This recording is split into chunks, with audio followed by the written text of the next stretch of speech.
Loïc se tenait sur son balcon, contemplant le vaste ciel étoilé. La brise nocturne effleurait légèrement sa peau, mais son esprit était ailleurs, troublé par un tourbillon de pensées. Depuis des mois, il pensait à Élodie, sa féminine, une présence qui autrefois emplissait ses jours de joie et de complicité. Leur relation s'était effritée, les discussions s'étaient arrêtées, et chacun avait suivi un chemin différent dans le silence. Il se souvenait des longues conversations qu'ils partageaient, de la musique qui les unissait, des rêves qu'ils nourrissaient ensemble. Pourtant, un jour, la communication s'était rompue, balayée par une série de malentendus et de non-dits. Malgré tout, au cœur de Loïc demeurait l'espoir de raviver leur lien, de recréer ce pont brisé par le temps et les circonstances. Le téléphone reposait dans sa main, lourd de l'hésitation qui l'accablait. Il voulait seulement écrire ces quelques mots qui pourraient rouvrir la porte à ce dialogue tant espéré. À maintes reprises, il avait commencé un message, effaçant chaque lettre comme s'il s'agissait d'ombre d'une ombre, incapable de trouver le ton juste.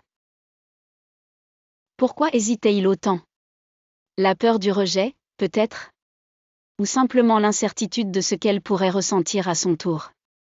Ces raisonnements n'étaient que des spectres de son insécurité, des barrières invisibles érigées par ses propres doutes. Dans le fond de son cœur, Loïc savait qu'Élodie était une personne compréhensive, ouverte au dialogue. Si seulement elle pouvait entendre son désir sincère de renouer un contact, de rattraper le lien perdu. Après tout, il n'était jamais trop tard pour s'excuser, pour clarifier, pour tendre la main à nouveau. Finalement, il prit une profonde inspiration avant de commencer à écrire. « Salut Élodie », commença-t-il, l'écran illuminant timidement son visage dans l'obscurité. Cela fait un moment. Je pense souvent à tout ce que nous avons partagé et je me demande si tu serais ouverte à discuter. Parfois, les mots m'ont manqué, mais aujourd'hui, je voudrais juste savoir comment tu vas. Il relut le message, ressentant une légère accélération de son cœur, comme s'il se retrouvait à la croisée d'un chemin familier et inconnu. Avec une dernière inspiration, il appuya sur « Envoyer ».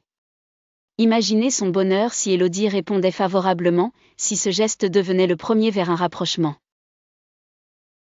Le message adressé à l'univers, Loïc espéra silencieusement que cette action simple mais significative puisse allumer à nouveau avec Élodie la flamme qui avait vacillé, offrant une chance au dialogue, à la réconciliation et à l'amitié renouvelée.